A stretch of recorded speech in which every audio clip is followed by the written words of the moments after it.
আজি এই সংবাদদান বুলি নকওঁ যে আমাৰ মনৰ দুখৰ কথাখিনি আমাৰ জনগোষ্ঠীৰ কথাখিনি এই কথাখিনিৰ কাৰণে আজি মই ইয়াত বিশেষভাৱে ইছলাম ধৰ্মীয় বৃহত্তৰ অসমীয়া জাতি গঠনৰ লগত জড়িত থকা আমাৰ জনগোষ্ঠীৰ ব্যক্তিসকলক যাতে যি ধৰণৰ এক পৰিৱেশ হৈছে এই পৰিৱেশৰ পৰা আঁতৰি থাকিবলৈ যিসকলে জড়িত হৈ পৰিছে তেওঁলোকক যাতে কোনো পধ্যে প্ৰশ্ৰয় নিদিয়ে এই কথাখিনি ক'বলৈ আৰু কালি নাগৰিক সভাই যিটো যোগাত্মক এক সিদ্ধান্ত লৈছে এই কথাখিনি তেখেতসকলৰ এই সভাত অংশগ্ৰহণ কৰা বা প্ৰতিনিধি আজি উপস্থিত আছিল তেখেতসকলৰ কালি গোটেই কথাখিনি আমি আমাৰ ওচৰত দাঙি ধৰিছে আৰু আমি এই যোগাত্মক কথাখিনিকে পূৰ্ণ সমৰ্থন জনাই যিটো বাৰ্তা আজি অসমলৈ ইতিমধ্যে গৈছে বিভিন্ন ঠাইত এই বছৰটো যথেষ্ট পৰিমাণে ইয়াত এটা শক্তিশালীভাৱে ই প্ৰতিষ্ঠিত হ'বলৈ গৈ আছে ইয়াত বিনষ্ট হোৱাৰ লগে লগে আমাৰ শিৱসাগৰৰ বিনষ্ট নিয়ন্ত্ৰণ হ'লেও সেইটো বৰপেটাত আৰু মানে আপোনাৰ জুৰিয়াত নহয়গৈ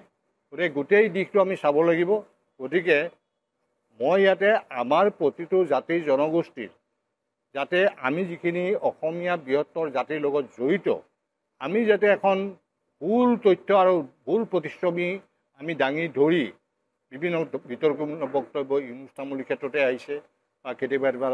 আমাৰ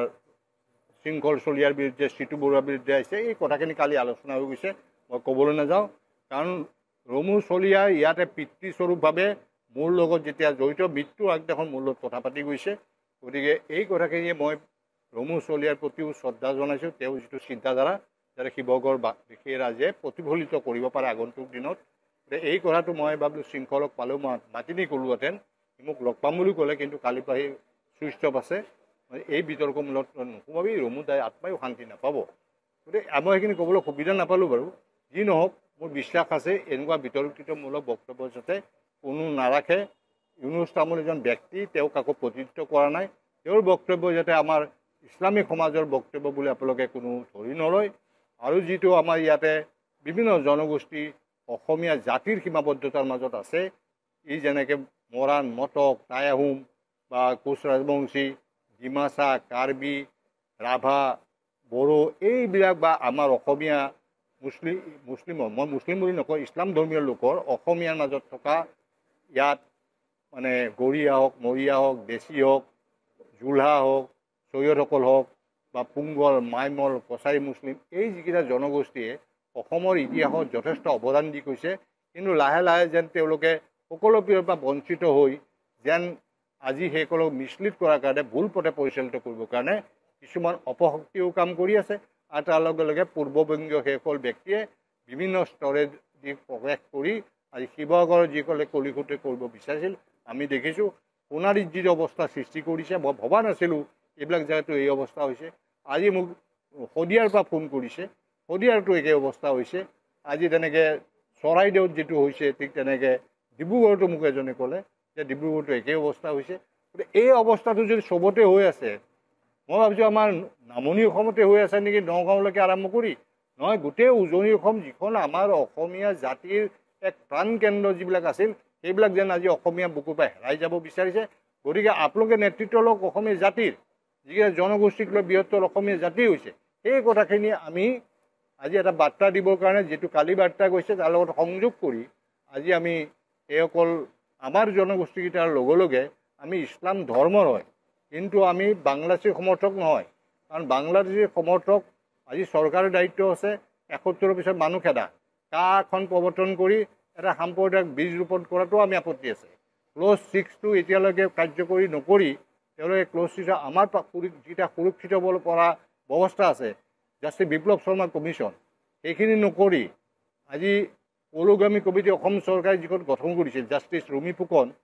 এডভোকেট জেনেৰেল দেৱজিৎ শইকীয়া আৰু ময়ো তাৰ সদস্য আছিলোঁ আমি ৰিপৰ্ট ইতিমধ্যে ছাবমিট কৰিছোঁ বহু বিভাগ কৰাই যিটো মানে আজি অন্যখন বাংলাদেশলৈ ৰূপান্তৰিত হৈ গৈছে সেইখন আমি বন্ধ কৰিব লাগে আৰু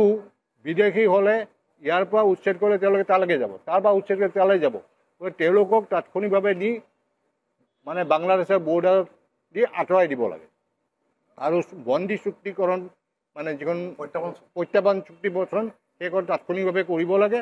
আৰু সীমান্তত লোকালে শ্বুট এণ্ড চেণ্ড অৰ্ডাৰ দি কোনো যাতে প্ৰৱেশ কৰিব নোৱাৰে যিটো পাকিস্তান বৰ্ডাৰৰ লগত আছে এইটো বাংলাদেশ বৰ্ডাৰটো এইটো ব্যৱস্থা কৰক এইকাৰণে কৈছোঁ যে নহ'লে এনে সুদ সদায় বহি থাকিব আৰু বাংলাদেশী হিন্দুৱে হওক বাংলাদেশী মুছলমানে হওক কাৰণ আমি 1960 চনত আমাৰ মাতৃভাষা জাতিটোৰ কাৰণে আমি শ্বহীদ হ'বলগীয়া হৈছে 72 আমাৰ শিক্ষা আমি কি ভাষাত পঢ়িম তাৰ কাৰণে আমি শ্বহীদ হ'বলগীয়া হৈছে গতিকে এই কথাবিলাক আমি সকলোৱে অসম আন্দোলনত যিখিনি শ্বহীদ হৈছে আজি এই প্ৰতিটো জনগোষ্ঠীৰ হৈছে গতিকে আমি যিটো অৱদান বিভিন্ন ভাষা জাতি সাহিত্যৰ কাৰণে আমাৰ আছে সেইখিনি আজি কোনো ইনুষ্ঠামূলীয়ে আমাক নষ্ট কৰিব নোৱাৰে গতিকে আপোনালোকে আমাৰ যিকেইটা জনগোষ্ঠী আছে তেওঁলোকক যাতে কোনো ভুল পথে পৰিচালিত কৰিব নোৱাৰে এইটো মুছলিমৰ বিৰুদ্ধে এইটো অমুকৰ বিৰুদ্ধে যদি মুছলিমৰ বিৰুদ্ধে হয় বাকী জনগোষ্ঠীটো আমাৰ লগতে আছে আমি একেলগে তাক প্ৰত্যাহ্বান দিম কিন্তু সেইবুলি আমি আঁতৰি যাম আৰু ইয়াতে সেই মৌলবাদী শাসন ব্যৱস্থাটো লাহে লাহে আৰম্ভ কৰিছে আজি 2 ঘৰ কালি 4 ঘৰ পঢ়ি 8 ঘৰ বাধা প্ৰদান কৰি আছোঁ এইবিলাক আমি ধৰ্মীয় উন্মাদনাত গতিকে এইকাৰণে মই আহ্বান জনাইছোঁ আপোনালোকে এইবিলাক বাদ দিয়ক কাৰণ 1980 চনত আমচুৰ জন্ম মই দেখিছোঁ মই সৌৰ অসম ছাত্ৰ সন্থাৰ কামৰূপ জিলাৰ সভাপতি অবিভক্ত আৰু গুৱাহাটী ছাত্ৰ সন্থাৰ সভাপতি আছোঁ তেতিয়া মই আমচুৰ জন্মই দেখিছোঁ তাৰপিছত আমাৰ অৱস্থা দেখিছোঁ আজিও কৈছোঁ যে এইবিলাক বস্তুৰ পৰা আপোনালোকে আঁতৰি থাকক মই বিশেষকৈ আমাৰ ইছলাম ধৰ্মীয়সকলক যিকেইটা জাতি আছে সেইকেইটাক কৈছোঁ আৰু চৰকাৰক মই আহ্বান জনাম যে আমাক লোকপ্ৰিয় কৰিম বুলি ক'লে গণনা কৰিম বুলি ক'লে আজিলৈকে কিন্তু আৰম্ভ নকৰিলে আমি পাবলগীয়া সুবিধাৰ পৰা আমি সদায় বঞ্চিত হৈ আছোঁ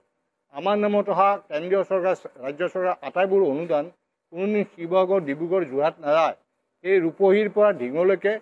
ইপিনে বৰপেটাৰ পৰা জনিয়া মন্দিৰলৈকে সীমাবদ্ধ হৈ থাকে এখন চাইকেলো নাপায় এখন খেলাও নাপায় এই কথাবিলাক ক'বলৈ যাওঁতে মোক কিমান আক্ৰমণ কৰিলে এটা সময়ত 2006 চনত গতিকে এই কথাবিলাকে কিন্তু আপোনালোকে গুৰুত্ব সহকাৰে ল'ব লাগিব আৰু সেইকাৰণে মোৰ যিকেইটা ইছলাম ধৰ্মীয় আমাৰ গোষ্ঠী আছে সেইসকলে যাতে এইটো প্ৰশ্ৰয় নিদিয়ে মই কোৱা নাই মাৰপিট কৰিব লাগে জবৰদস্তি কৰি দিব নোৱাৰে আপোনালোকে প্ৰশ্ৰয় নিদিব মাটি বিক্ৰী কৰাটো বন্ধ কৰক ছোৱালী বিয়া দিয়াটো বন্ধ কৰক তেতিয়া অট'মেটিকলি আমাৰ সম্বন্ধটো ভালকেই থাকিব এতিয়া এটা বুৰ্খাৰ কথাটো ওলাইছে হয় এইটো আমাৰ সংস্কৃতি নাছিল হৈ গ'ল কৰি পেলোৱা হ'ল কাৰণ আমাৰ ল'ৰাই কোনোদিন ইমামত পঢ়িব নাযায় মাদ্ৰাছা শিক্ষা নলয় খুব কম সংখ্যক যিবিলাক ওলাই পূৰ্ববংগীয় হওক বৰাকবিলাকৰ চিলতিখিনিয়ে হওক তেওঁলোকে মছজিদে গৈ মানুহৰ মাজত এনেকুৱা এটা প্ৰভাৱ পেলাই দিয়ে গতিকে আমাৰ মানুহবিলাক ধৰ্মৰ প্ৰতি খুব আসক্ত হৈ সেই প্ৰভাৱত তেওঁলোক বন্দী হৈ পৰে এই দিশটো চাব লাগিব আমি গতিকে মই সকলো জাতি জনগোষ্ঠীক কওঁ আমাৰ বাহিৰেও আপোনালোকে সহায় কৰক যদি কোনোবাই বাংলাদেশীক প্ৰশ্ৰয় দিয়ে আপোনালোকে চৰকাৰক কওক যে এইখিনি বাংলাদেশী বা অবৈধভাৱে দখল কৰি আছে সেইখিনি অবৈধটো উচ্ছেদ হ'বই লাগিব যি ধৰ্মৰে হওক যি জাতিৰে নহওক মই ব্যক্তিগত লেভেলত যিখিনি পাৰোঁ চেষ্টাও কৰিছোঁ গতিকে আপোনালোকে সকলোৱে মিলি আজি অমুকৰ উৰিয়াম ঘাটত চবকে নটিচ দিছে চবকে নটিচ দিছে হিন্দুখিনিক দিয়া নাই আমাৰ মুছলমানখিনিক দিছে এটা